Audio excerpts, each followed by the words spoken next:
Welcome back to the Bourbon Note, everybody. I'm Ben. We're live for the first time in a couple of weeks here. So, yeah, let's get into it.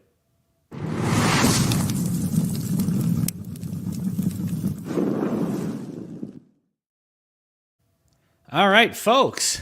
Thanks for being here. Like I said, it's been a couple of weeks. Let's get the some background music going here. So we got some people in the chat. Who do we got?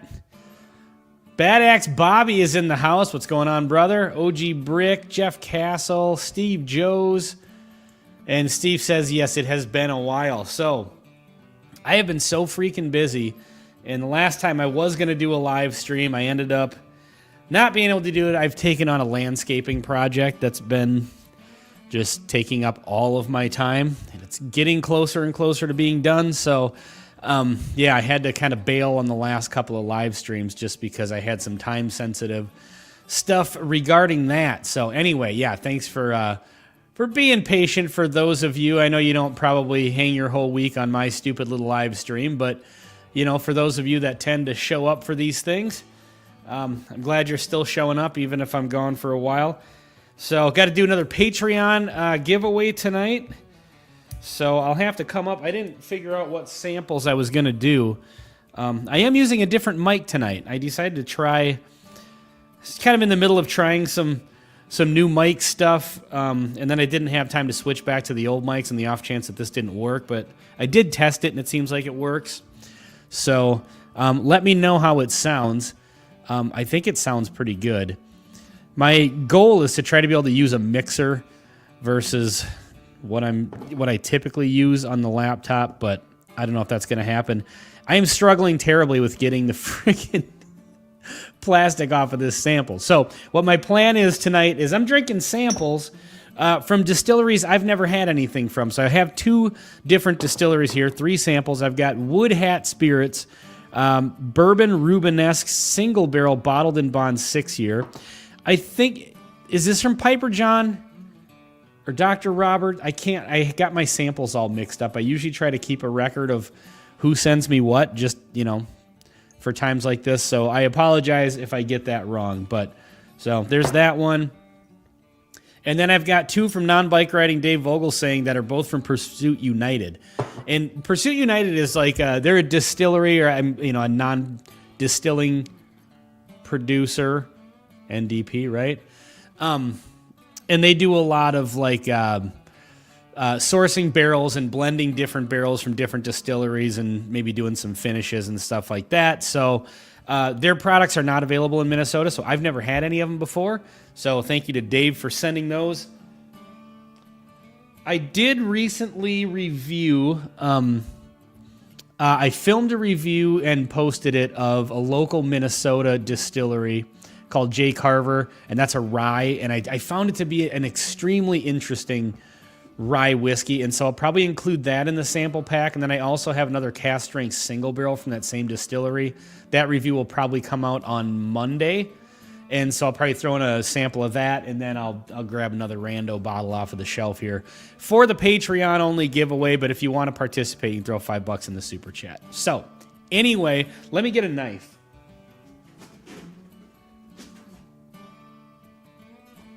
All my stuff is in disarray. You know, you take a couple weeks off of doing any content.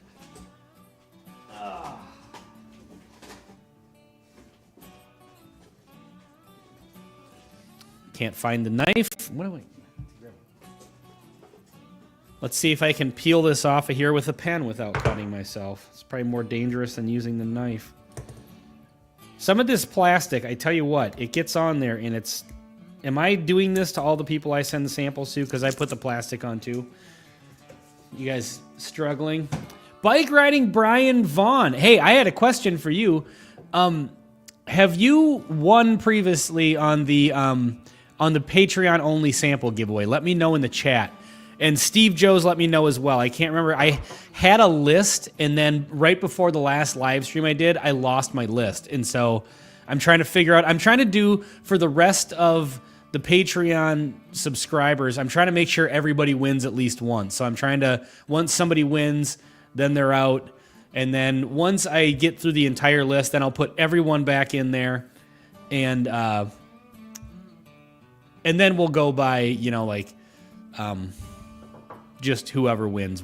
So, oh damn! Hold on a second. I got to put the headphones on for this. By the way, along with trying out new audio related stuff, I haven't tried this with a guest yet, but we do have America's mustache. Badass Bobby. I've never been introduced that way. America's mustache. I like that, dude. That's a new one. I like that. That works. Yeah. What's going on, brother? Can you hear me okay? Any echo or any issues? I can. You sound great, actually. How do I sound? I'm actually trying perfect. A new mic too. Dude, I got brand new freaking wireless mic. It's actually a super easy setup. I'm like, that's exactly what I need. Easy. Yeah, I had a like my microphone, my wireless mic setup is good, but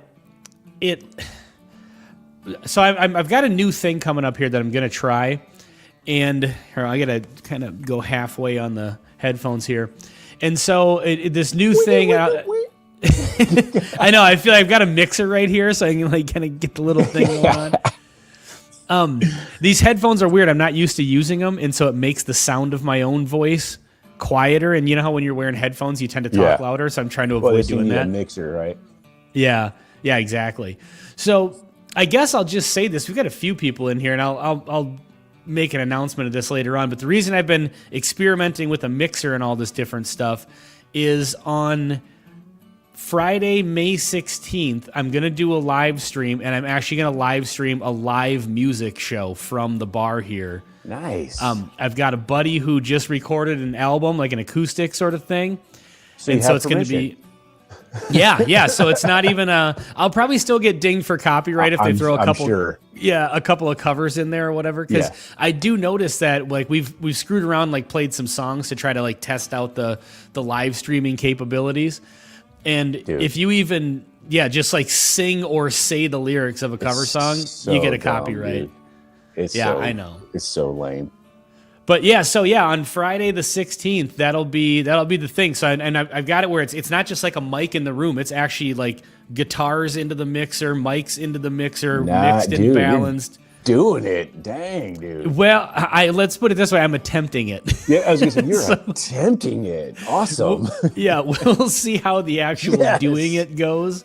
But Peter White's here. What's happening?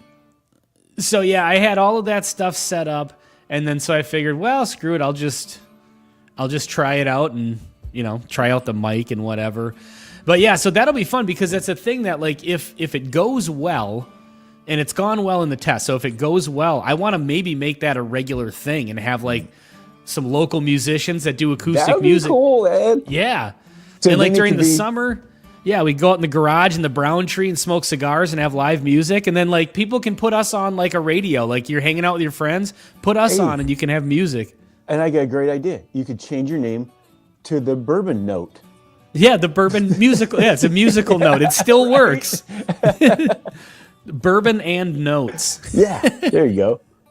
So you look like you're at work again. I am. I'm at work. So actually, I'll be at work tomorrow too. So I just kind of like, let me see if let me try to see if this sucks on your stream, so it doesn't ruin ours tomorrow.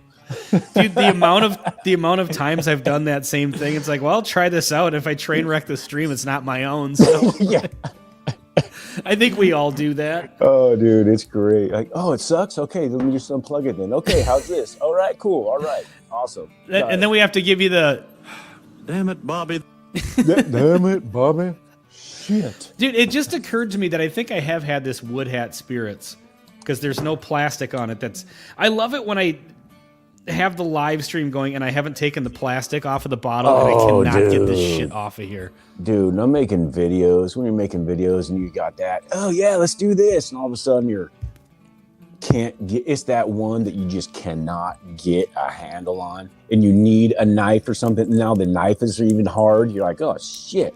You end up cutting out about 2 or 3 minutes of the video because you're messing with the freaking plastic topper, the child-proof cap, right? Yeah, that's just it. And that was actually back when Greg was on the channel, one of the main reasons we started cutting away and just doing like the little pans of the bottles with the the music, because we'd always just cut after we introduced the bottle because we could never get the plastic off. And when we were trying to do it live, or not live, but like with recording, we'd sit there and screw around with it, and then just it was always a disaster.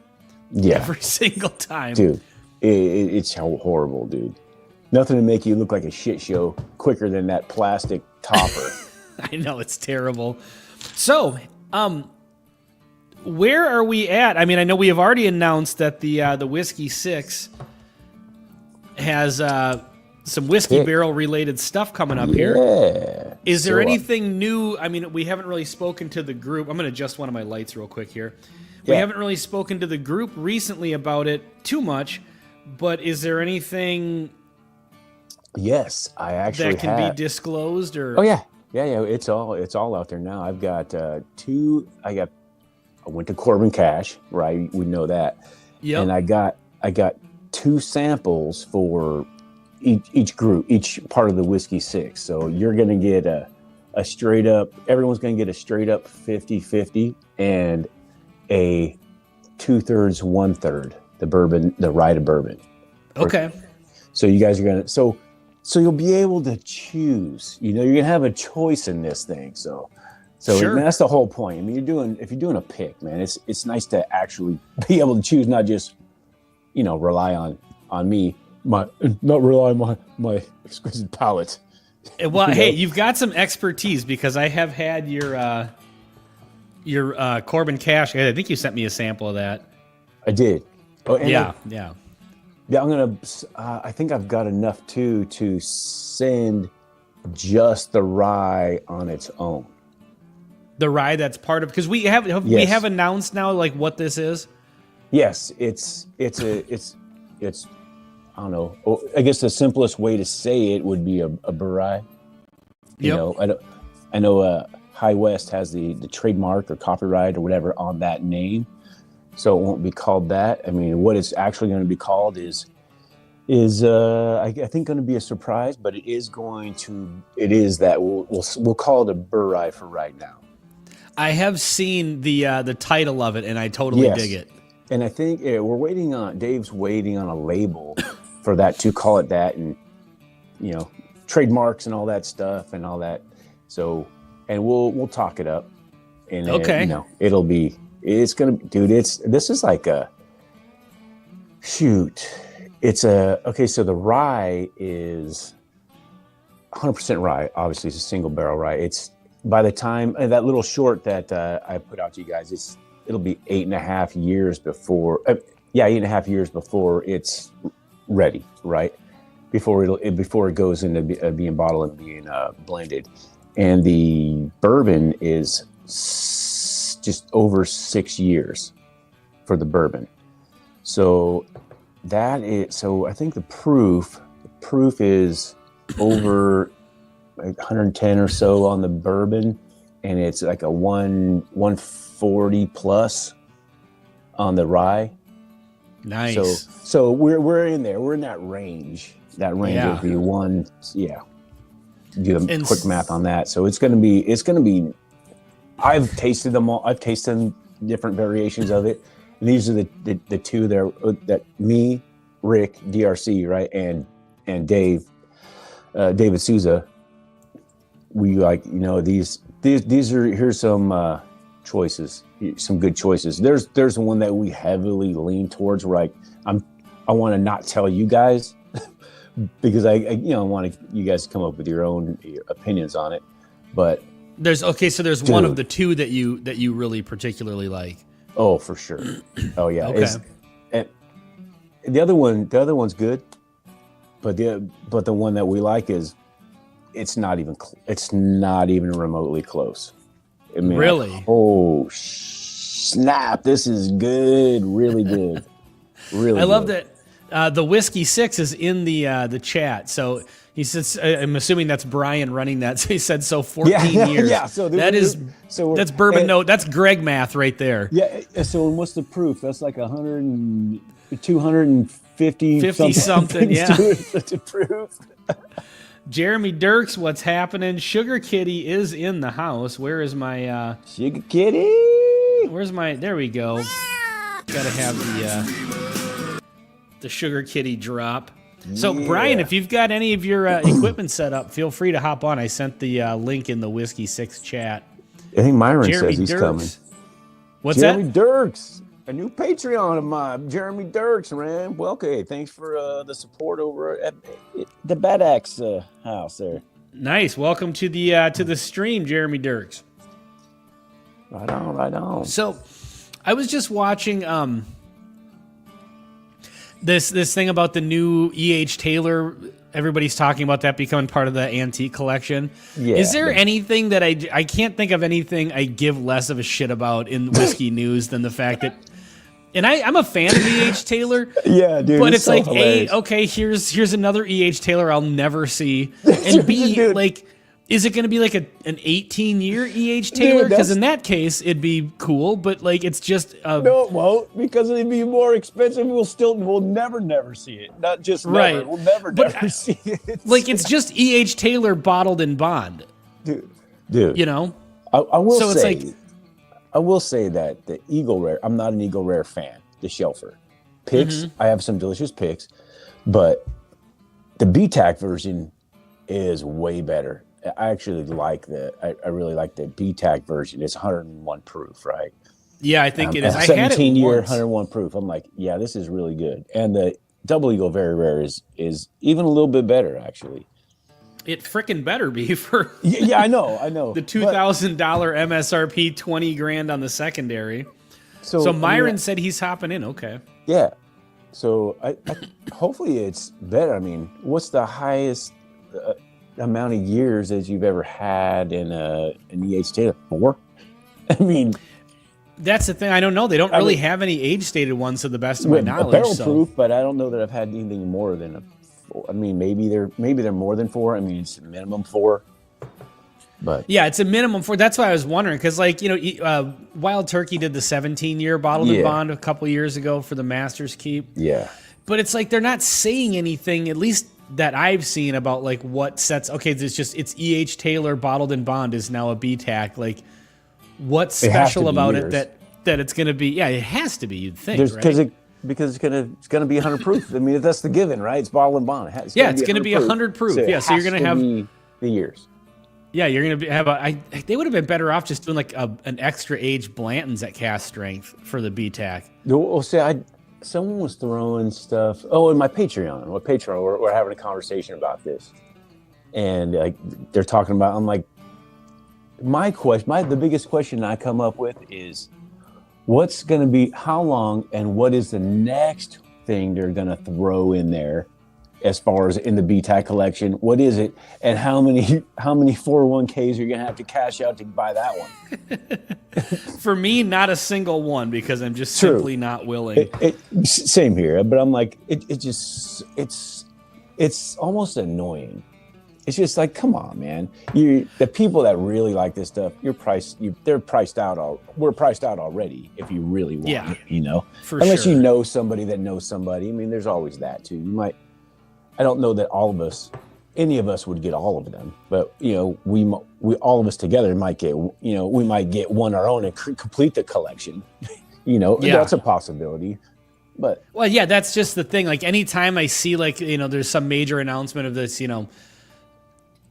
this brand new exciting whiskey, it's like, all right, I guess I don't care, because I know I'm not going to see it. It's just like, dude, what's up, JT? Tore up Hodel. Yeah. Hatfield Barbecue. Haven't seen JT in a while. It's good to see you. Yeah, man. I'm seeing some old schoolers in here. Nice. Yeah, loving it. But yeah, it's like, so I'm looking at, somebody put out, I think it was actually Brandon. I think I was watching from Whiskey Weather, who will be a guest on the Whiskey 6 tomorrow. Tomorrow, yeah. He just did a video of here's some new stuff that's coming out, and I get more excited. Yeah, when I see something like I'm excited to try the Wild Turkey 8-year. Yeah, dude, you gotta wait till that calms down. I mean, there's some people in chat that have it. If you have it, like Total Wine had it, but if you don't know that, it gets sold out. Well, and that's quickly. the problem. They say that these are going to be, it's like, well, the 70th anniversary was supposed to be an easy to get shelfer. There's plenty to go around, and that got eaten up like nothing. So I'm sure the Wild Turkey 8-year at first, it's not going to be just a normal shelfer. But like, I'm excited to try that. And it's supposed to be a mainstay, right?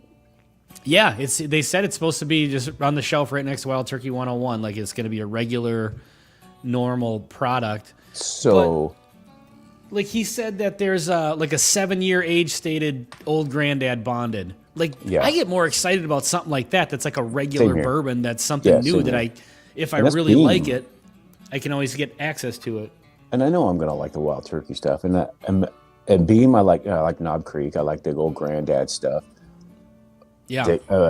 But we know what we don't like. Basil Hayden, we're like, meh. Yeah. Like, hey, maybe they can make some contractual obligation and maybe do some kind of guest appearance to have a Basil Hayden BTAC. There we go. We'll bring the dark roast or whatever they were calling it now. The cask strength Basil Hayden. Which I think they already have. I think it's called Old Granddad 114. Yeah. I think it's the same mash bill. Or Knob. Yeah, it is, huh? Yeah, Knob Creek's a different mash bill, but yeah, Old Granddad's same mash bill. Yeah. So I'm about to sample some Maryland straight rye whiskey here. And what better way to bring Maryland onto the stream here than Myron? What is happening? What's going on, fellas? What's this, dude? Family? How you doing? I got home from work a little while ago, so it took me a little while. I was trying to do it as fast as I could, man. And it's stretching, so I had to get out to the curb. Your connection is a little choppy. It's kind of hard to hear. You're kind of freezing up you got a little robot voice going on. Oh man, it kills me.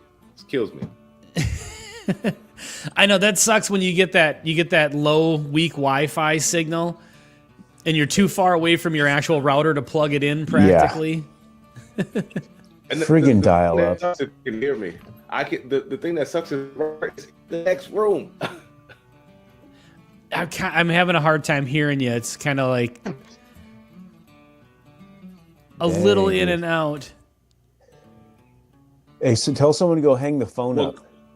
Yeah, hang the phone up with the dial-up. You get kicked off. Well, I think go ahead and go into your Maryland straight rye. Okay. All right, I'll put you backstage, and then just give me the thumbs up when you're ready. Hey, you know what we need? We need to see if Sean and Brian can come on. We'll just do this shit tonight, and we'll even go tomorrow.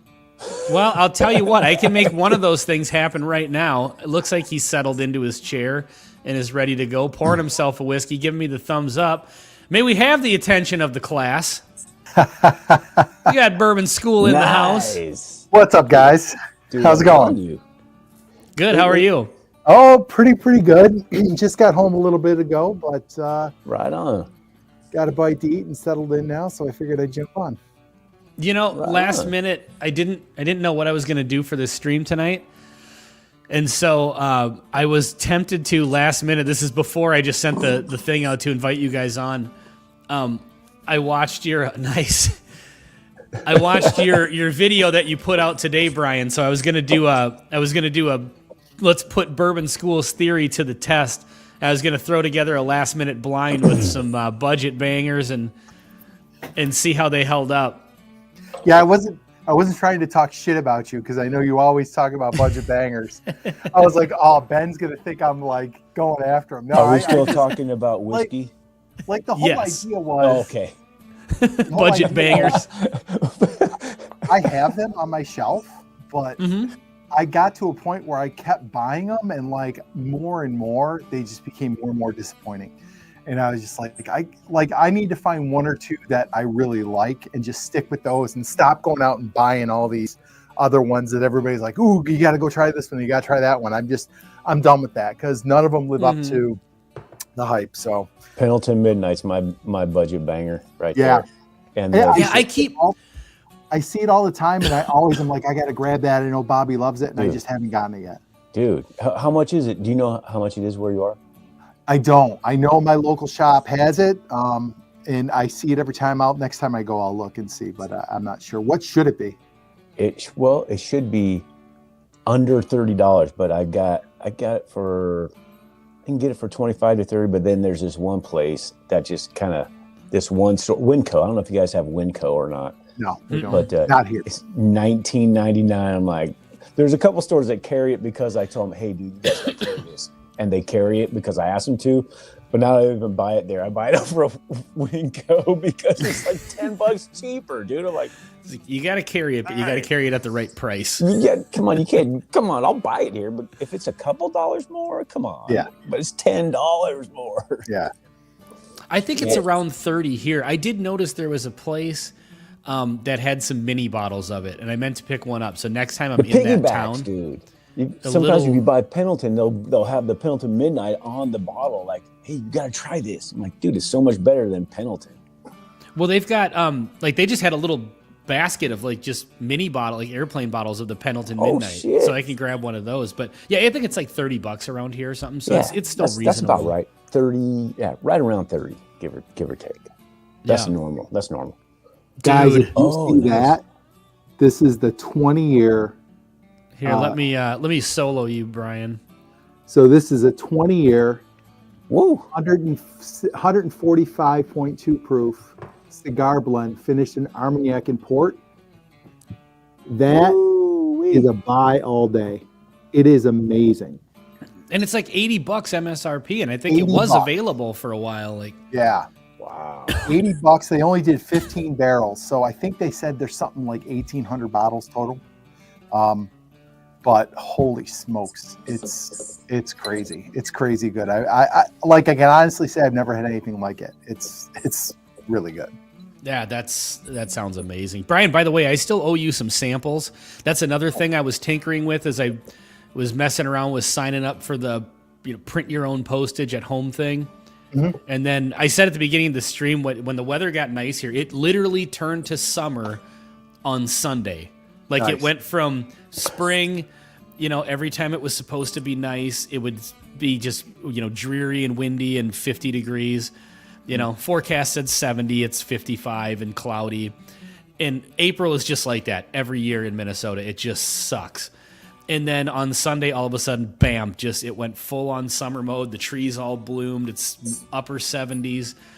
And so I've been doing tons of landscaping, and then I just kind of slipped my mind. So I'm going to replace that Penelope weeded that was in the chat with this really weird Minnesota rye that I got.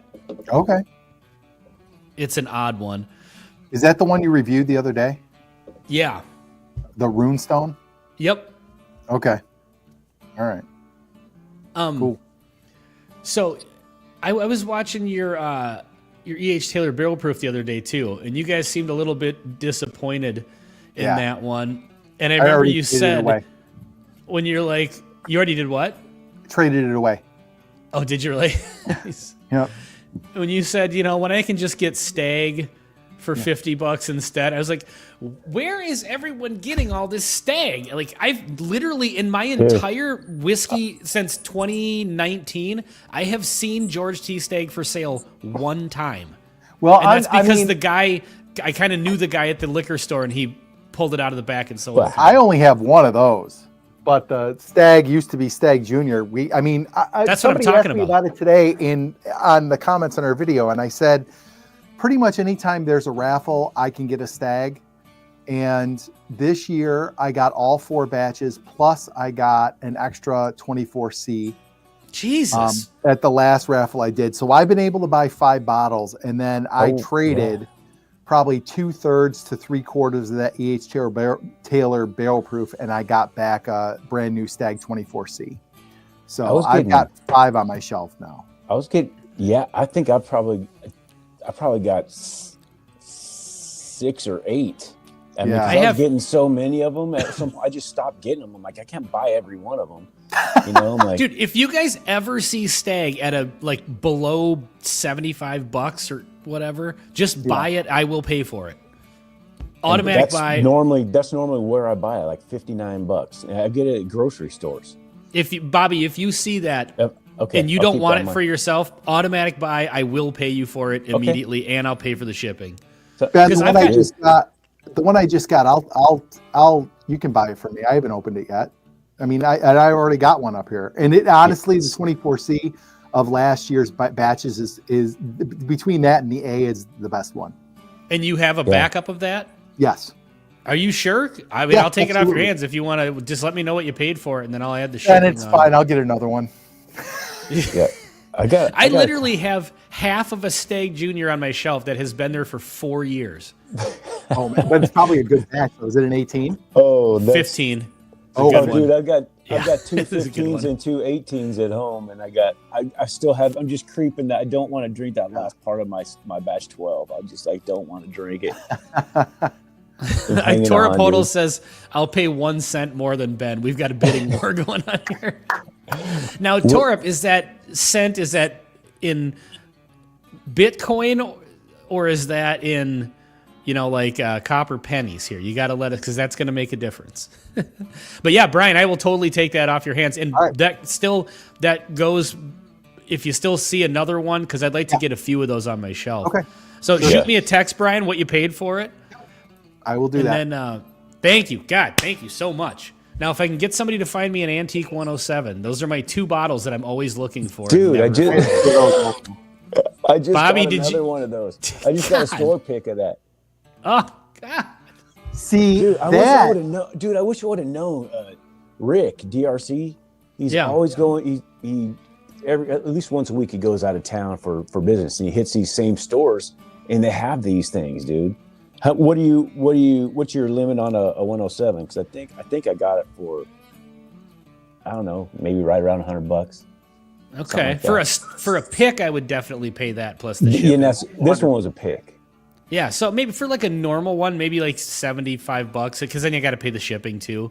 Because I look at it realistically, if I walked into a store and saw it for $90, I'd probably buy it. If I saw one for $90, I'd definitely buy it. Let me ask you guys this. What would you consider, because I don't like to participate in secondary market pricing, but I don't mind a little bit of a markup on something rare, an extra, certain percentage, or $20, $30, $50, depending on how expensive the whiskey is. You know what I mean? Like, do you guys have I know Myron always says $30 over retail. I don't have a hard rule. Yeah, I mean, it depends on how much I like it and how hard it is for me to find that particular bottle. I won't pay stupid price, but if it's something I know I already like, and especially if it's a pick, I'll go. I'll dig a little deeper. Yeah, for sure. I think I would too. I don't have a hard and fast rule. Like my local shop, when they do the raffles, there's a markup. Like the Stags are 80, they're $79.99. Yeah. The Weller 107s are 75. My EH Taylor barrel proof is 95, and I know those are above retail, but I know they're a heck of a lot less than other people are paying it. So I'm willing to pay it, especially for a little local. I paid $200 for mine because I never see it, and I never see it for $200. And I've been wanting one of those, and I had that batch before. I'm like, yeah, I like it. I know I like it. I'll probably never buy another one. And that's one where I dug a little deeper. I even got the okay from the producer. She goes, "Go ahead." I'm like, got it. Nice. So yeah, I was looking. I wouldn't do it again though. I definitely wouldn't do it again. I've always wanted to try a Blanton straight from the barrel. Mm-hmm. Because that's one of those things with Blanton's is just better. The proof on it, Mm-hmm. But Blanton straight from the barrel, even at the 230 that it's usually online, that's not that much of a markup. It's all things considered. Yeah. Other than just having it, I mean, that's why I got it. I just want it. It's good. But for me, I think the gold is the sweet spot, the 103 proof. I think the gold gets marked up more than the straight from the barrel, actually. I like it better, to be honest. And, I normally like higher proofs, but it just depends on what it is. Oh, we've got Robot back. We've got... there we go. Now you're sounding good. Hey, Myron. Yeah. That was a pretty good impression. You would have had me sold.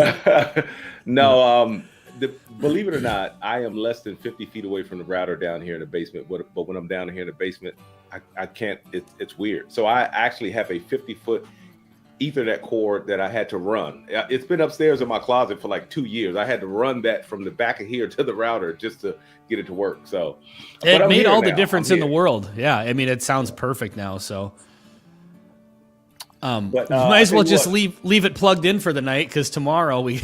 Yeah, definitely. But I got to get the neck out of this new Wild Turkey 8-year. Oh, nice. Sucker. I'm just talking to somebody who just got me one today. They only had one in the store, and he was like, I can wait, I got you one. So I'm very excited.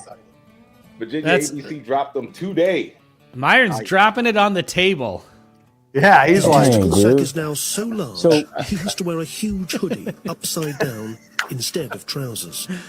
That's awesome. So that was you got that for MSRP then? Yeah. Yeah. So how much is it at MSRP? $44.99. Okay, so that's I'll about one the up same to as Myron. the 70th anniversary edition. Wasn't much more than that. Yeah. I'll one What up is you, that? Myron. What is that? That's Oh, the Wild is Turkey that the trap? 118 year Japanese edition. Oh, the 700 mil. Yep. Yeah. That's some Japanese travel writing tape. on the back. Dang. So yeah.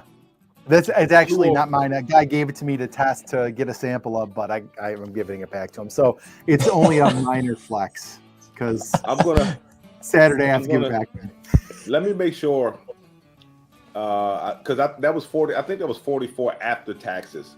So let me make sure. I got to go to there. That would make sense because the 70th anniversary. You know what? To be honest, I did get a 70th anniversary at Costco for $25. Oh, 25? I know, What did dude. you get, 25? 70th anniversary edition. Holy shit! Yeah, as a backup. I was like, one of my buddies happened to be at Costco. Hey, do you want one of these? I said, I've got one. He goes, it's $25. I said, yes. No, Yes. you know what? It was 45. It was 45 retail, 44.99 retail. So Oh, right on. But just Yeah, but- Costco's Costco. Costco just throws everything out of whack if you can get it there. I recently got my Costco card because I had one in the past before, and then I just went to Sam's Club, and then we went to BJ's, and I was like, you know what? We got a Costco in DC that sells alcohol, so I figured why not get my Costco card again? It's a little bit of a hype for me, but why not? Yeah, why not? Yeah, but man? it might be worth it if you can find some of those bottles for the deals they have at Costco, man. Yeah. Oh, yeah, heck yeah. And the don't sleep on that 1792 Barton Distillers pick that they run under Kirkland's name. Oh yeah. Yeah. So Good good. stuff. Dude, it's a You liter. sent me a sample of that. It was good. I enjoyed Yeah. it. Then normally the proof's a little bit older and the proof's a little bit higher normally. Mhm. And it's a liter, and for a liter bottle, you're paying less than you would for a 750 that Yeah, you get at a store. I put it beside the 1792 full proof, and it comes in at 120. Full proof is a little higher, and Okay, I actually right. thought it was better than the 1792 full proof. Can you guys Great. hear You me? can go. It's cheap Yeah. enough Oh, you can yeah. use it for all fashions. Yeah, true. Okay. Hey Those Ben, did it go over your head, Ben? I said I had to get the neck out of this thing. Yeah. No, I was going to comment on that, and then all of a sudden, my power flipped off and then on real quick again, and so it cut the camera off. Oh. And so that's why I went blank for a second there. The outlets in my basement where I'm at with this are tied into the outlets in the garage on the same breaker. Oh, And my wife went out there and turned on the power strip that had a little electric heater plugged into it from a couple days ago when it was cold. Oh. Yeah, and Tripped it popped the breaker for just a second, but just as soon as it happened, it cut the camera off. So yeah, I was going to trash you for the neck pour, Myron, for sure. I was waiting on it. I said, I look. I didn't even want to uncork it until I came on tonight's live stream because I had to get that neck thing out there. So how is the neck pour on that one? First Really good. impression. Really Okay. good. Really like it. I mean, I do want to do, because this is an old paper label. This one is from 2017. So I want to see, shit. how they match up. Nice. I've got my Wild Turkey sort of collection is a little weird. I've got an old paper label like that, but then I've got the previous paper label from even before the last paper label. And then I've got, hold on a second. I've got this one bottle. So I found these in the Bahamas. So this is even like a more old school Nice. paper label. Yeah. I saw that. I saw when you shot that video. I was impressed. Yeah, and then I've got down here, this is the one thing about using corded headphones I don't like. Hold on.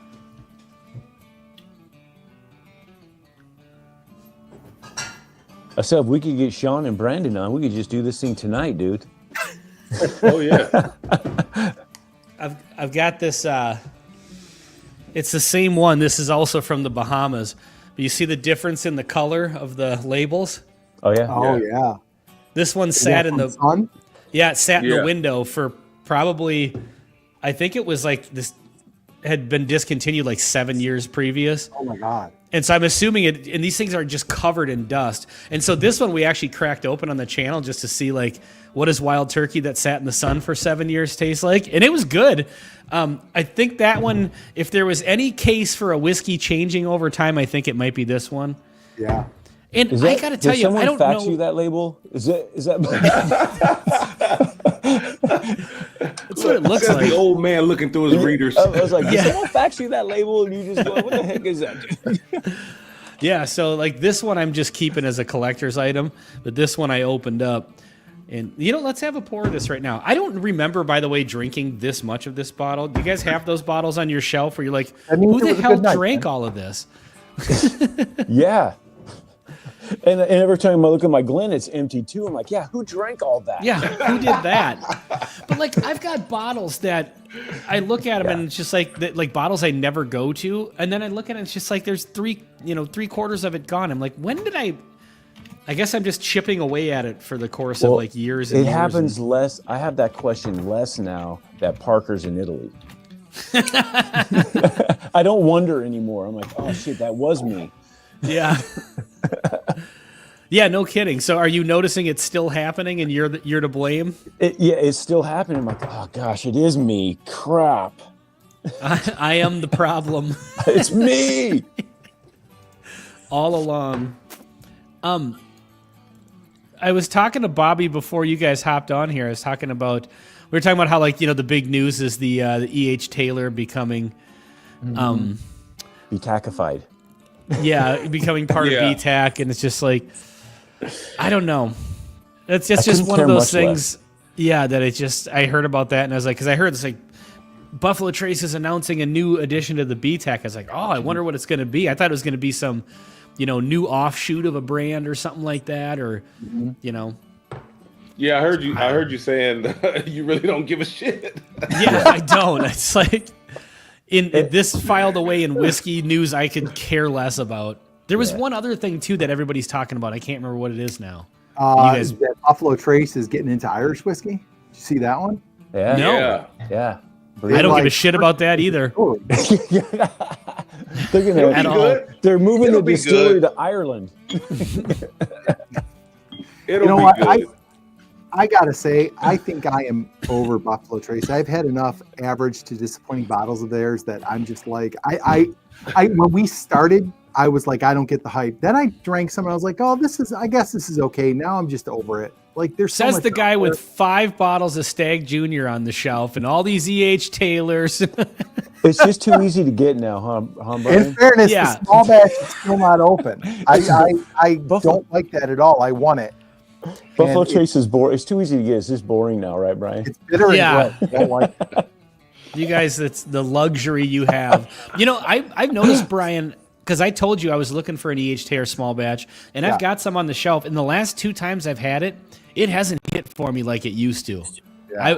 And I'm kind of not looking for that one quite as much anymore. The bottle that I have Dude. behind me Steve Jones.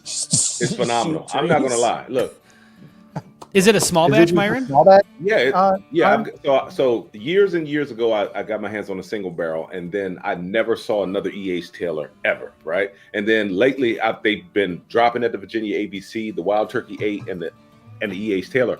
I walk into a Virginia ABC yesterday.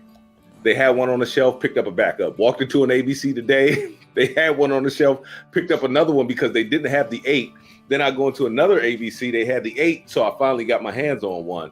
But the one that I have behind me was the first small batch that I've ever had. And when I tell you that it is so rich and so viscous in the mouth, I was surprised. I was shocked. Yeah. But so there must be some type of batch variation or something. Because I wasn't expecting it to hit like that.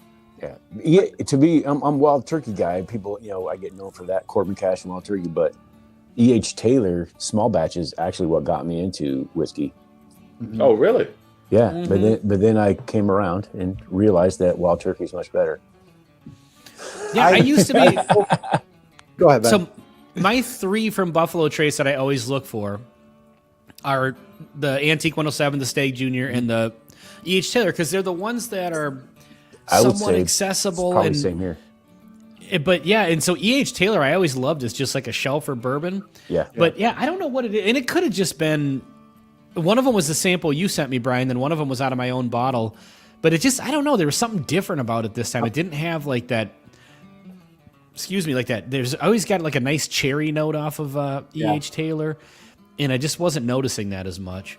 See, and I get that the first time everybody always talks about that cherry note with Buffalo Trace, and I never got it until I drank the Antique 107.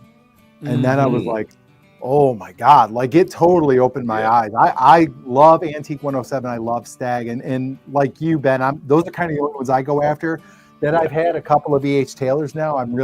Because I've had the small batch, the single barrel, and the barrel proof, and none of them have been like, wow, this is great. So but I think Taylor's off my list. Well, you kind of said Buffalo Trace, you're kind of over it. But I think in fairness, if you take away the hype, which is not Buffalo Trace's fault, it's like any other distillery. Some of them are great, and some of them are overrated, and some of them are shit. Exactly. Heaven Hill's the same way. Wild Turkey's the same way.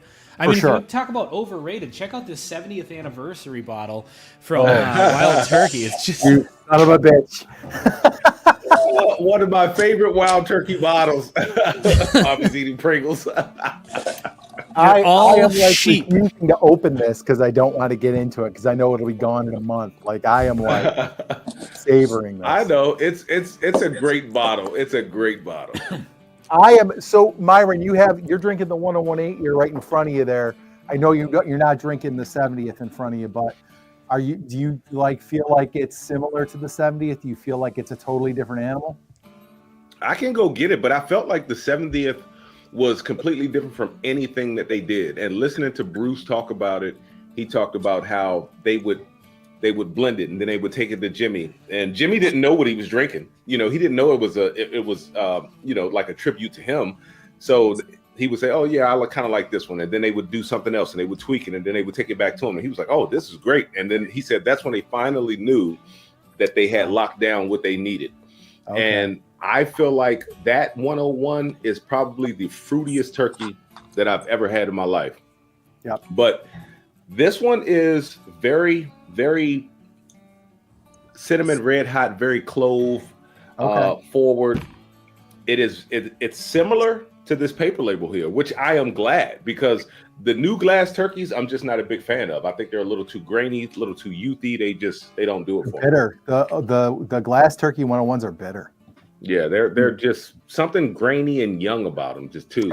I've noticed that too, Myron. I've noticed kind of the grainy sort of deal with Wild Turkey. Like there was definitely, and I don't necessarily buy into like as soon as the label changes, the whiskey changes, but over time, when demand goes up, obviously they're going to start making some adjustments and stuff. Ben needs to put his bottle in a sunny window for a few years. I should, because this one that sat in the window in the Bahamas for 7 years is pretty good, honestly. Then when you want to talk about unicorns, did you notice that the level was low on it, or no? I think it was just like all the other ones because I bought 3 of them. I bought one for Greg and then I bought one for me to keep on my shelf because I liked it. Whenever they change labels, I like to buy one of the old labels and just keep that. Yeah. That's why I've got the Old Turkey, the Kentucky Spirit. Did I say Old Turkey? Old Wild Turkey Kentucky Spirit. Yeah, the fantail bottle. Yep. Oh, those are awesome. Yeah. I think, we've said this before, but like, listen to all these ones we're talking about, like E.H. Taylor isn't as good as it was, and Wild Turkey 101, and we've talked about Elijah Craig barrel proofs just kind of petering out. Like, demand is, I think, just thinning everything out. Like, I think it's just everything is degraded because I don't know, they're trying to make it stretch more, or just because demand is higher, they don't have the stocks they did, which is kind of weird to say to a place like Heaven Hill or Wild Turkey, but it seems that way because I hear and I've said this before too. We came into this like seriously only a couple of years ago. It's going to be 3 years in October or whatever, but like so many people are like, oh, the Elijah Craigs from 2019 or the paper turkeys and all this stuff. And they all talk about how much better they were. And I don't know if that's just nostalgia or if there's something to it. Like this new stuff just isn't as good because of thinning out in demand. Who knows? But I think there's probably a little bit of both. A little bit of both, maybe. I just feel like we missed the boat on so much. Like we came into this at a point where everything started to like kind of downturn a little, and some of these bottles people talk about being legendary, we never got a chance to try, So Larceny Barrel Proof is killing it. I got to send you all samples, right? So these Corbin Cash samples. Mm-hmm. So with that, you guys have Jim Beam, just regular Jim Beam, you guys? White label? I don't usually know. Okay, so if you can, I mean, for $7 you could probably get some, right? Oh yeah. So this is the best example that I personally have. Jim Beam white label, and I have that my father-in-law gave me, that it's 8-year, but it's what, 49, it was bottled after the 8 years, so it's 49 years old. So with the time in the barrel, it's like 57 years old. Yeah. Dude, it's not even close. It's so freaking good and rich, dude. I mean, and I regular Beam? Yes. Regular Jim Beam. Just regular. It's 80 proof. It was so good, and it's rich and viscous, almost syrupy. I'm like, and it's an 8-year. It's an 8-year. Yes. It's an 8-year, but it's been in that bottle for 49 years, and its inception put in the barrel, counting those years, is 57 years.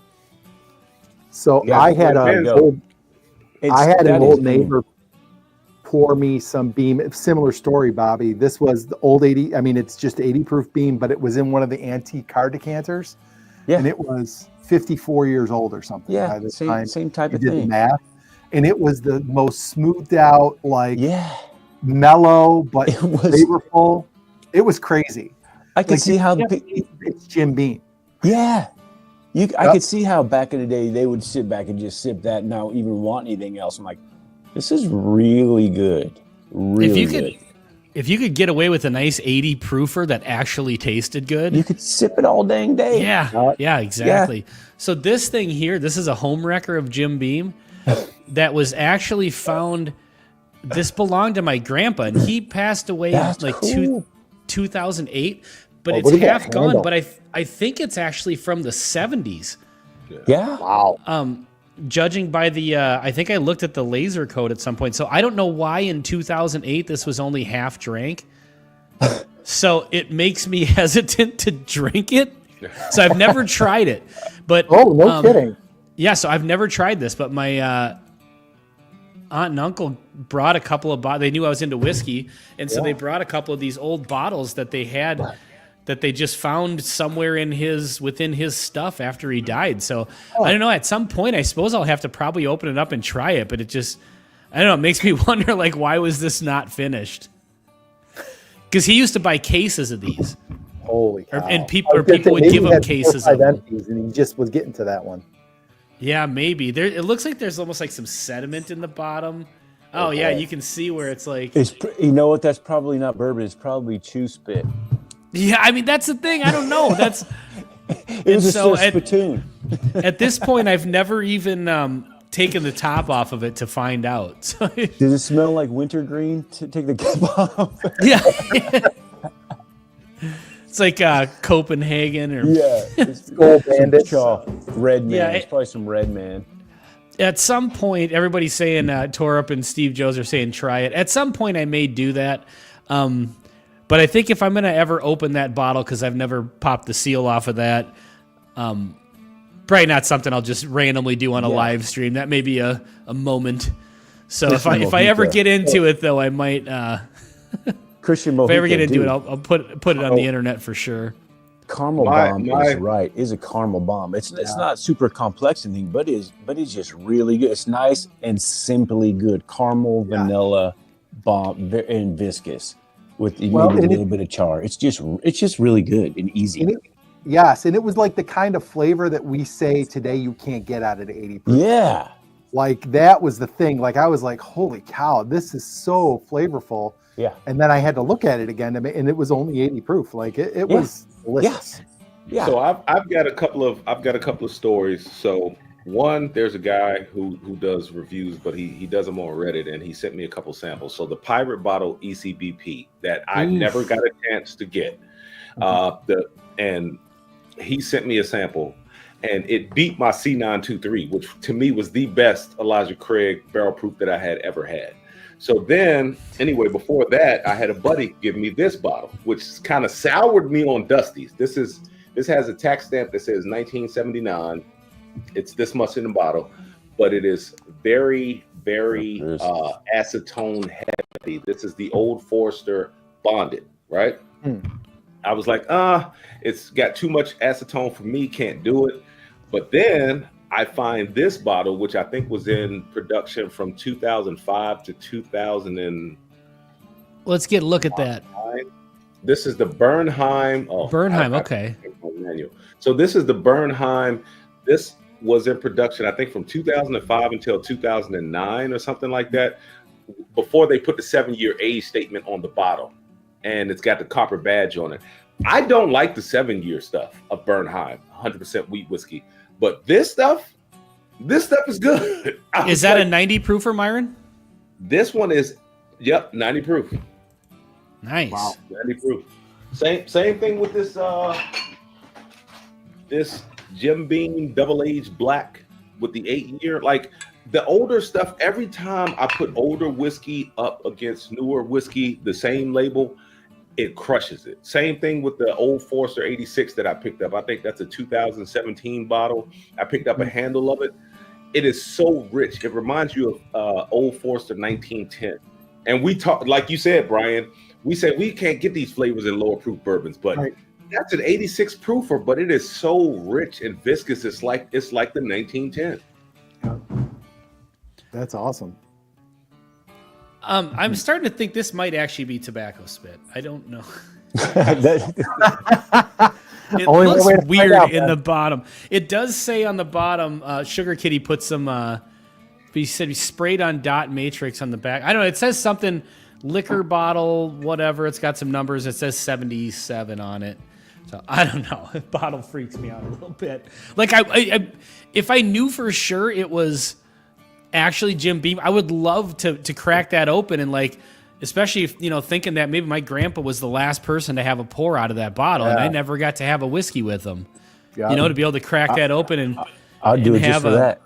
Yeah, I know that's the thing, but man, I don't know. I'm looking at the bottom of that bottle and it's freaking me out a little bit. What's up, Chris Jenkins? I just finally got around, Chris, to adding your name to the credits at the end of my videos for the Patreon. So the video that comes out tomorrow won't have it, but it will be on there going forward.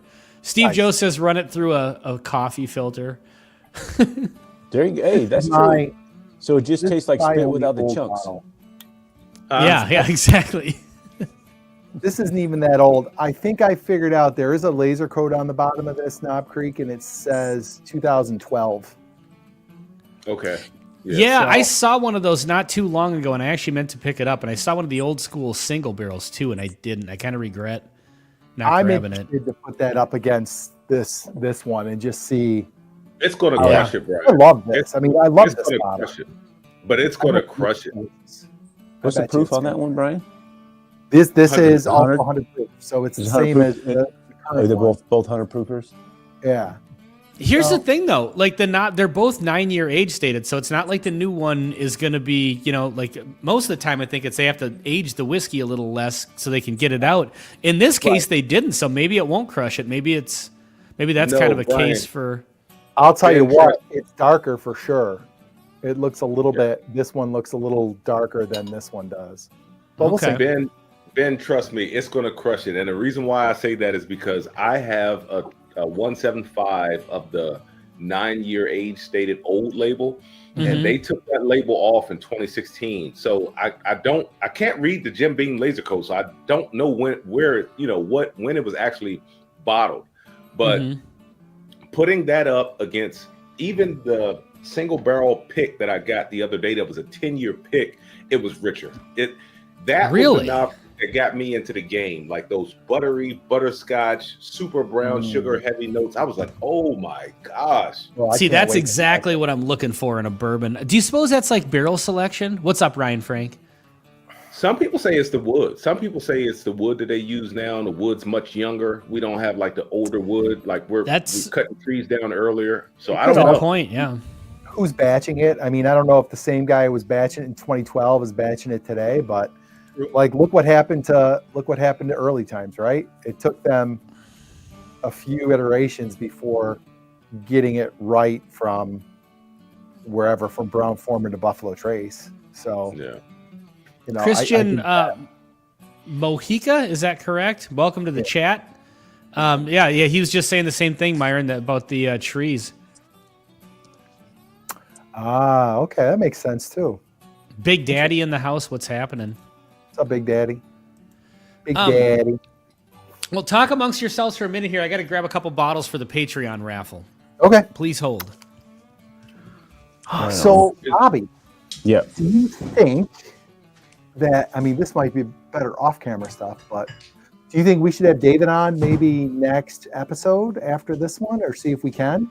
Yeah, we can. Hey, did you get the text I sent you about with Nancy, the Nancy dates? Yep. Okay, so that's what she can do. So, I'm sure David would come on anytime. As long as I give him some leeway. Okay, we'll talk. We'll talk tomorrow. Yeah.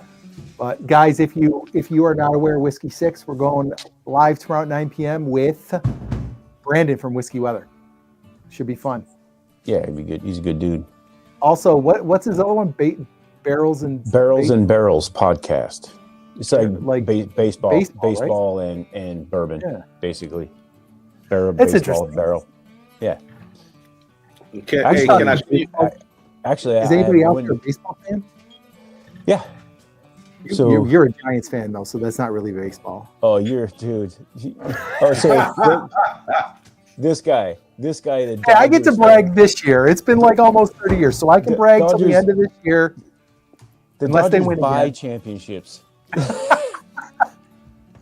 and they still can barely do it, except for last year. Do you know how frustrating it has been to watch them spend all that money for the last decade and win one freaking World Series? Because I don't count the COVID one. So to win one World Series for all the money they spent is infuriating. So I agree with you on that, sir. Yeah, that's like the Lakers championship. A few years COVID, like really, nah. Yeah, you can't count it. I don't. No. I mean, whatever. Well, you're talking about being let down by sports teams now, so should we just get into it here? Should we just talk Minnesota all day long? This next year is the year. I'm telling you guys. You got a Raiders fan in here, right? Yeah, the Raiders have beat the Vikings in a Super Bowl. That's true. Yeah, Super Bowl III. So I mean, at least you got that. I think. And plus, it was a long time ago. It was a minute ago. Skins or the Ravens? You said what now? I said for football, do you like the Skins or the Ravens or somebody else? Well, let me say this. So even though I don't watch football, I grew up all my life pretty much in D.C. Then we moved to Maryland and Virginia after that. So when the Ravens came to the DMV area, that was more of a Baltimore thing. Okay. So the DMV, which is DC, Maryland, and Virginia, where there's we all touch, right? Yeah. So we've always been, a Skins fan. So when the Ravens came into the picture, it was kind of like the people who live in like the PG Waldorf area of Maryland, they didn't switch. Most of them didn't switch anyway. So Interesting. So I'm more of a Skins fan. Yeah. So Okay. so do you know anybody that actually calls them the Commanders? Yeah, a lot of people call them the Commanders. I mean, That's too the bad. only reason why I refer to them as the Skins right now is because that's what they're known as, and that's This what, our I generation. refer to them at. But it's like, like a lot of people call them the Commanders, man. They'd have been better off just staying the Washington Football Club. That was like a cult name. It was like Gain and Steam, dude. They should have just left it alone. If they were gonna change it again. They could have just changed it to just. Is there anything? The Commanders, the Guardians. What a dumbass names, dude. Those are The Guardians names. is especially stupid because the Guardians really literally means the Guardians of Traffic. That's where that name comes from. They've got a bridge in Cleveland that has these little statues that are called the Guardians of Traffic. Oh when I my first gosh, heard that, I dude. thought it was a joke. I was like, the Guardians of Traffic? That's what you named your baseball team after? But you know what? We dealt with a lot of name changes that people didn't agree with. I remember back in the day when they changed the name of the Bullets to the Wizards. That was stupid too. Washington Wizards. Oh my gosh, that was so dumb, dude. Call them the Guardians. If I'm not mistaken, it used to be the Baltimore Bullets, and then Baltimore team came to DC, so then it became, the Washington Bullets, and then a lot of things happened, and people wanted to get rid of that name, which I kind of understand. So then they went to the Wizards, but I felt like they could have got a better name than the Wizards. But that's not why they got rid of the name. Is because it's bullets. I know that's why I said, look, because it doesn't really represent us here. In fairness, Bullets is kind of an unfortunate name for a team from Baltimore. But see, that's the reason why DC got rid of it, because you got to remember, like, DC at one time people were trying to call it the murder capital, and a lot of things were happening, and a lot of people were killing people. So it was like, we need to do away with this name. We need Wizards. We got rid of the Bullets, and we went to Wizards, which we could have picked any W name in the book, but we went with Wizards. And they even had people like it was like a community effort. Like, people would crowdsource put in, what they think the name should be. And I You don't could know have how called the them hell Willy Wizards Wonkas, stuff. who would have been better than the Wizards. We got Stacy here from Four Leaf Whiskey is in the house. What's up, Stacy? Stacy. Jorge Lopez throwing an axe in the chat. What up? I guess I assume that Stacy would be a Cincinnati Bengals fan, but she is a Browns fan. Well, speaking of name changes, I mean, the Lakers came from Minnesota and they kept the name, right? Right. Yeah. Which doesn't even make sense because there's no lakes in Los Angeles. They should be the Los Angeles Losers. Lamos. This year we can call them that for sure. Oh my gosh, they dropped out fast, dude. I love it. I don't follow basketball at all, but when it's hard not to when it's when your teams are in the finals, and the Timberwolves made short work of them in the playoffs. It looks like. Yeah, they did. I probably have not watched an NBA game since Jordan retired, and that's not an exaggeration. Wow. I do not watch the NBA at all. I've never watched one. It is hard to watch. I do watch it. It's here. I'm at station. We all sit around. If they're not running calls, wherever we're all shooting the crap and watching whatever sports, baseball, basketball, football, of course, right? Hockey's still hard for me to watch. I tried. I tried. I'll say this, Bobby, live. watching it in person. Yeah, you just said it. Watching it in person. Oh man, for sure. Dude, literally. Hockey is one of those sports that I always on principle I should be into it, but I just don't have the time invested in it, and I'm not getting into new sports. Well, like Vikings, since my childhood, I remember Vikings games and playing football with friends and stuff like that. So that's just ingrained in me. Yeah. But yeah, this next year is the year. I'm telling you.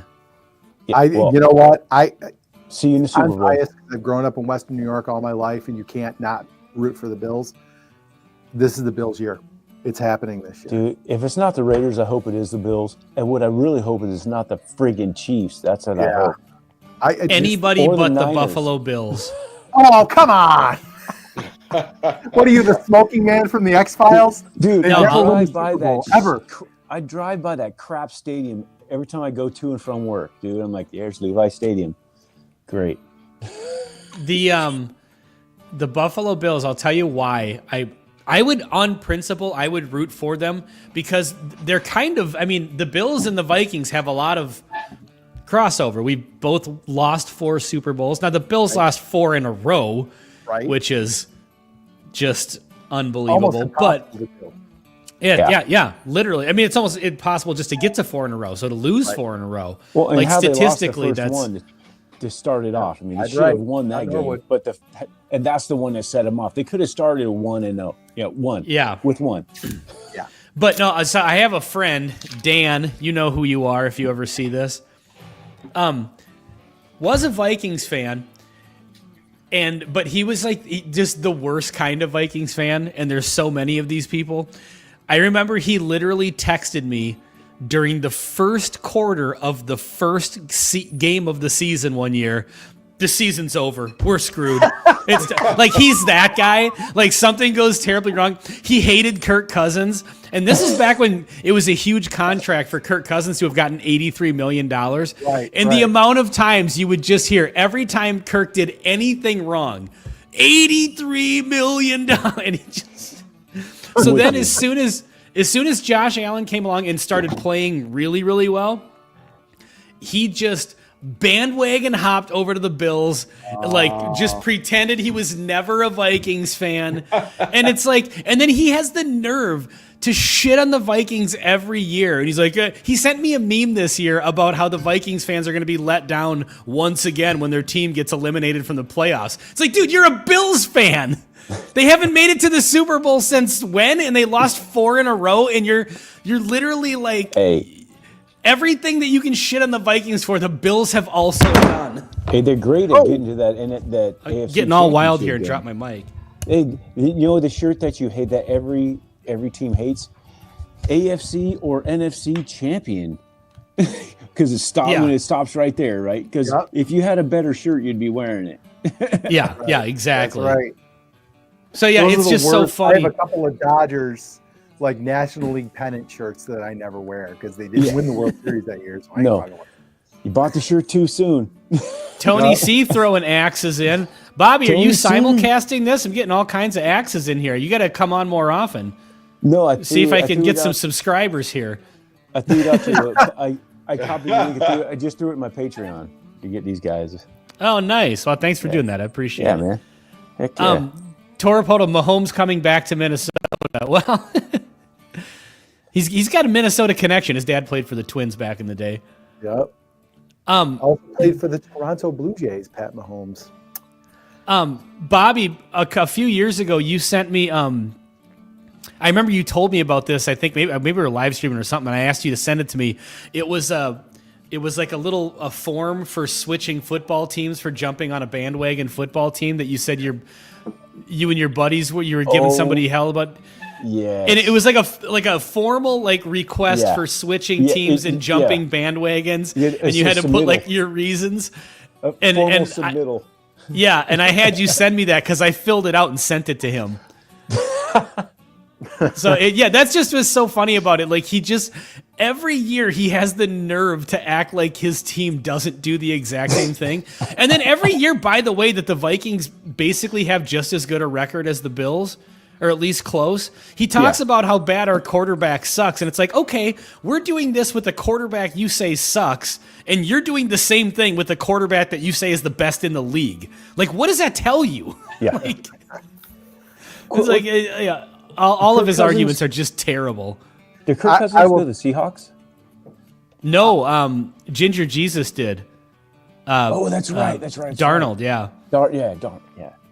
I'll tell you what, Bills fans won't stand for that shit. Like, if you come and you're like, oh, I'm a Bills fan now, they're like, no, if you weren't a Bills fan in the Joe Ferguson years and the Rob Johnson years, you cannot be a Bills fan in the Josh Allen years. You haven't earned it. Oh, no, this wasn't even Josh Allen's first couple of years. It was as soon as they started getting good. Right. And then now he acts like he never loved the Vikings. It's so funny. And it's funny too because there's like 3 of us, me, my friend Matt, and Dan. And Matt and I are still both diehard Vikings fans, and so we just always trash him about his bandwagon following of the Bills. Did No, Elway Elway play for did the not Bills play. at one point? I don't think so. No. No. So, Elway we is- had Flutie for a few years. Remember Flutie Flakes? Doug Cereal? Flutie. Yeah. Elway was only Broncos, I think. I think he was one team, right? EJ I think Manuel, so, yeah. Elway Freaking never Tyrod went- Taylor. Tyrod Taylor is still playing, by the way. I didn't even realize that, but he is still out there. But I mean, there were some years. There was from Jim Kelly to Josh Allen. There was like 2 decades of, maybe 3 decades of just Frank a Reich, litany- dude. awful Frank quarterback. Reich. Yeah. Frank Reich. There you go. Yeah, Frank Reich. Yeah. Then he went to Indianapolis and actually did okay. You know, there is some statistic, and this is one thing if you want to trash the Vikings. Of all the I hate this word, but the winningest.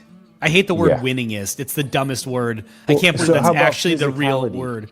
Physicality. Well, that just one, some like- idiots. Some idiots announcers just started making shit up. And then, Physicality. I guess that's a word now. Is that even a Physicality. real word? No. Like winningest is a real word, and it is- sounds made up. It is now because so many knuckleheads started using it because no one's smart enough to not use it. Then they just like bootylicious. So they just put it in the dictionary. They added it to the Webster Dictionary. Exactly. So, but now it is. We got dipshits. So we're just gonna make it a word instead of correcting people. We're just gonna ban.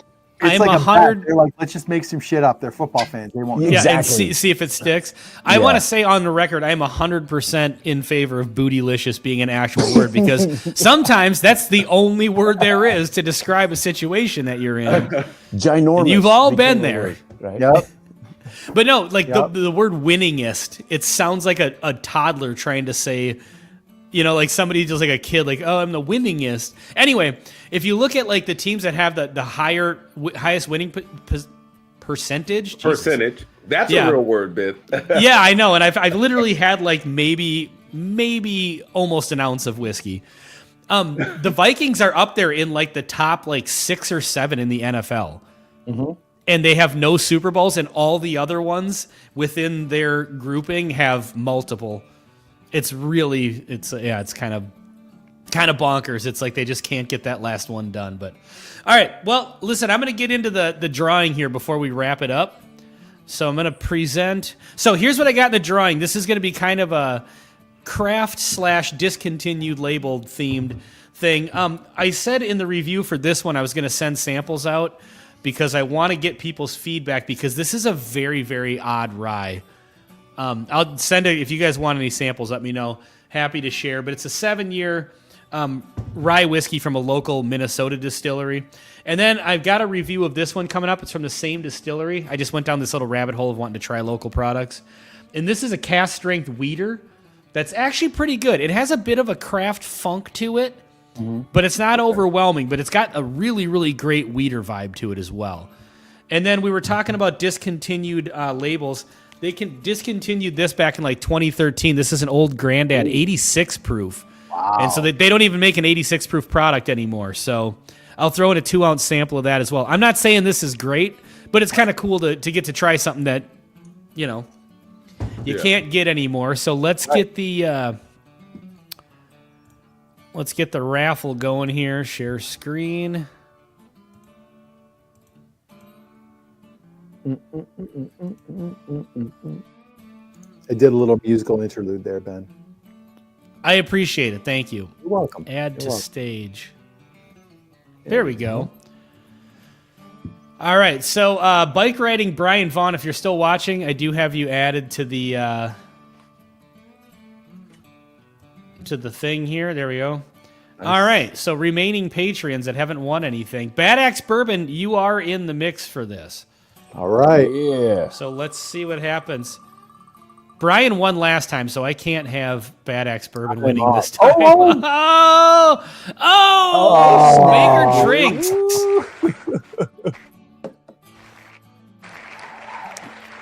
All right. It's still. I said I can't have Bobby winning this one because Brian won last time, but then friends won anyway. So, but at least they're not on the screen right now. So.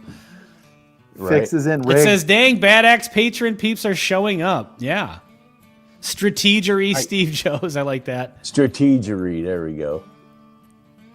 There's a bunch of words that they use that aren't actually words. People say, like, I'm in agreeance. It's so funny.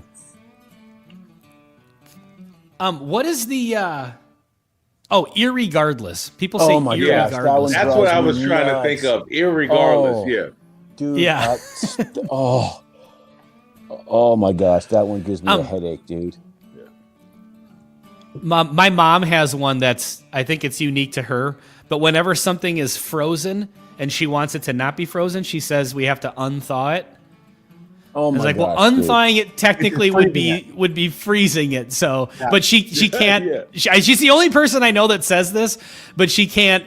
It's too ingrained in her, and so now it's to the point that every time she says it in front of me, we get a little laugh out of it. But she always say, we got to unthaw that. Do people think that the opposite of inside out is right side in? No, that's the same thing.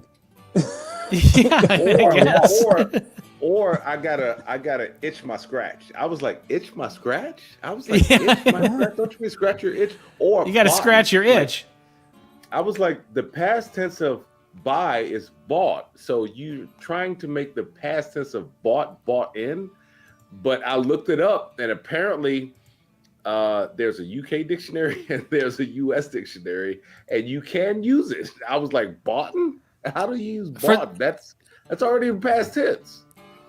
For the people that invented the language, they sure know how to butcher it. Conversate. I think you could thank LL Cool J for that one. Conversate.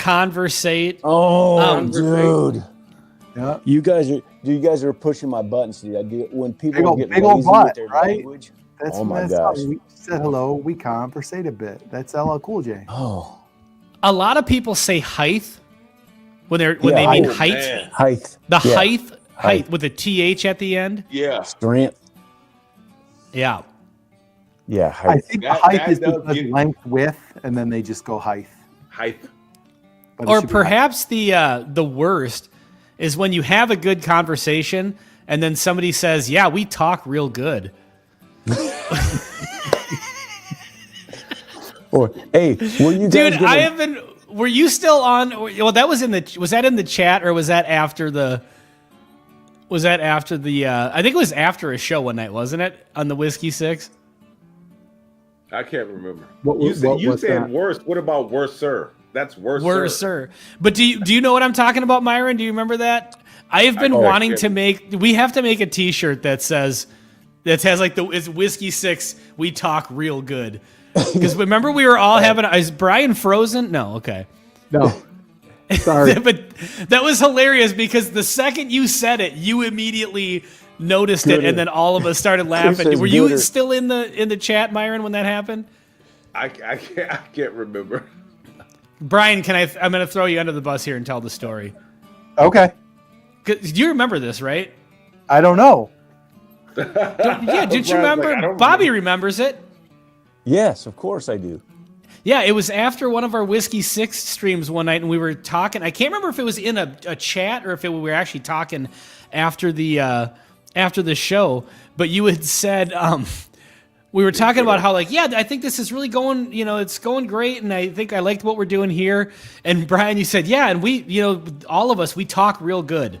And in the second you said it, it was the moment you said it, you immediately just went like this, and we all started laughing. From the teacher. And then I probably repeated it like this: "We talk real good." Yes, you did actually. Yeah, you. Hey. And so we all had a good laugh about that. And Torapolta says, "Irregardless, I gotta go. Have fun, y'all." My biggest pet peeve one. This one every time I hear it, I just want to just choke somebody. I couldn't care less. Yeah. No. You mean that you could care less. If you couldn't, then you wouldn't.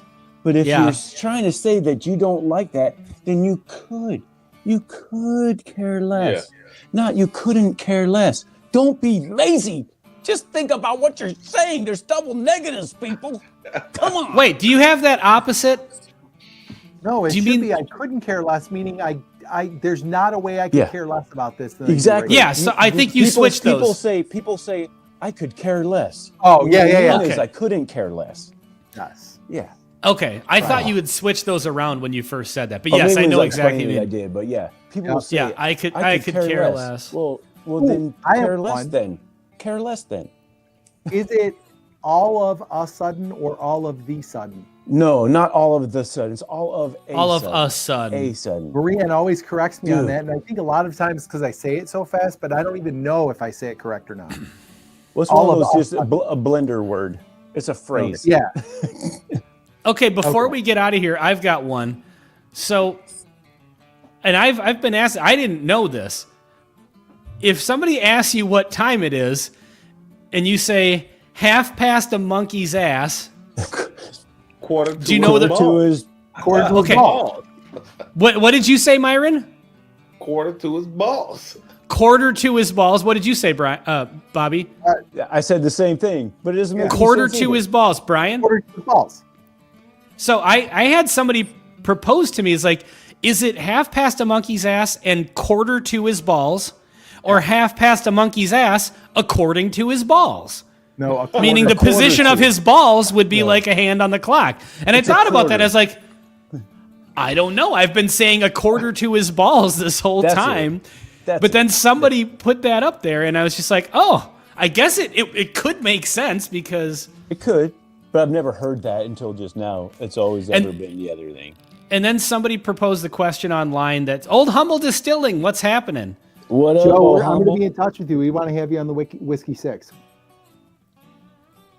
That means the monkey's ass is 15. Okay, yeah, that's the way I've Yes. always interpreted Yes. that. I'm Yes. sorry. So- I got to interrupt. Guys, I got to get out of here. We've got a phone call I've got to take. So, All right, Brian, yeah, and I'm getting ready to wrap it up anyway. We'll see you later, Brian. we'll see you guys tomorrow night. Whiskey 6, 9 o'clock, folks. Make sure you tune in. Have a good night. That's Sounds right. good. Have a Cheers. night. All right, well, thanks everybody for joining in the chat. Thanks for all the Badass Bourbon Patreon folks that came over and threw some comments in. So, hey, thanks for joining me, guys, because I had nothing planned for tonight, so this made this go a lot easier. So, Right but on. yeah, I got to get out of here too. So, yeah, we'll see you two tomorrow night, and we'll see hopefully everybody in the chat tomorrow night as right. well over on at the Whiskey 6. So check that out. We've got Brandon from Whiskey Weather on, so that'll be fun. That's right. And I will leave the hard line hooked up. So I'm not. All right, sounds good. All right, cheers, everybody. Have a right. good night. See ya. Good night.